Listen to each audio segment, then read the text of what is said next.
quickly, and his eloquent way with words were impressive. One of his best speeches, given at the Carleton School's 50th anniversary in 1999, was his characterization of the legendary director Swithin Bowers as actor.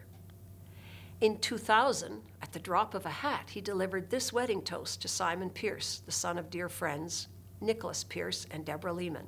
What has really characterized Simon's development over these 23 years? And I decided that the real markers were Simon's means of locomotion. How did he get from place to place? Well, it started out, of course, in utero with swimming. After that, while Simon and his family were still in Calgary, we were able to see him learning to crawl and then to walk.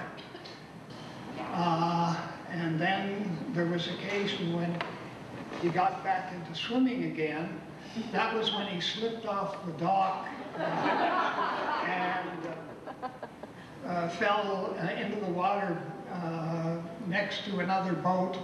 And I, in an act of totally pointless heroics, decided to leap off the boat and rescue Simon. And I did a wonderful pratfall on the dock, and poor Nick was then in the position of having to haul Simon out of the water and resuscitate me. Jim never lost his zest for living, despite knowing he had multiple myeloma, a terminal illness for over 7 years. Living with a terminal illness took its toll, though he rarely, if ever, complained. At the point that you first develop a serious life-threatening illness, you discover you've got another member of the family, that your constant companion is death. So hardly a day goes by that you don't think about it. You may brood upon it, or you just speculate about it, but it's always there. On October 31st, the day before his death, from his hospital bed, not only was Jim advising son Stuart on his master's thesis, he was planning research on First Nations issues of addictions and family violence in southern Alberta with Dr. Steve Thibodeau. When I asked how he would get to southern Alberta if I chose not to drive him, Jim said he would take the bus. And after Jim's death, the nurses at the Tom Baker Cancer Centre in Calgary recalled that during his transfusions, he occupied himself with his briefcase of work materials, not the television or sleeping. As well, they remembered his smile and his pride in telling them that he had skied down Canada Olympic Park in the spring of 2005 at age 83.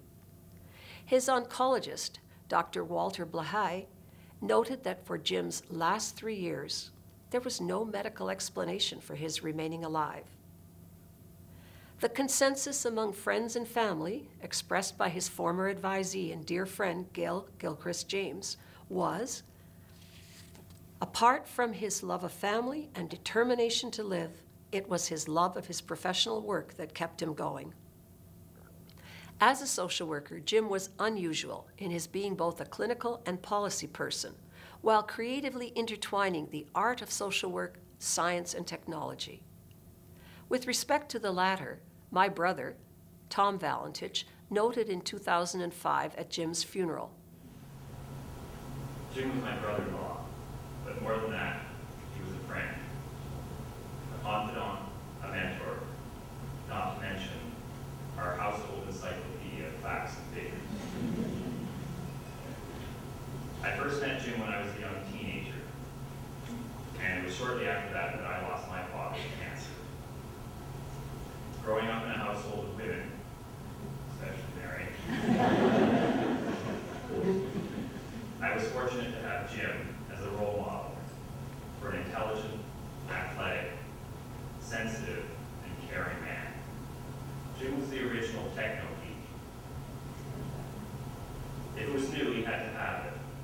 Even if it meant carting the latest electronic gizmo over the border from Radio Shack in the US. Those Radio Shack stores were his candy shop. There's one thing I don't think I can do justice to this morning, and that is to describe what Jim meant to Mary. They were each other's half. They complemented each other personally, professionally, and spiritually.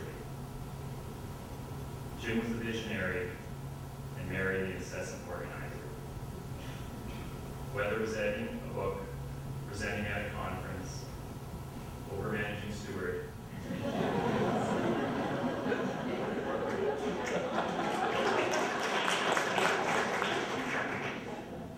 or helping us with our own parenting challenges. Will be profound. For those who shared Jim's vision of a research-based profession, fully embracing technologies for purposes of improving practice and fostering social justice, he was a guiding light, particularly if they were passionate about questionnaire design, survey research, and single system design. His innovative contributions in many areas of education, research, and practice helped change the nature of our profession and remain his legacy.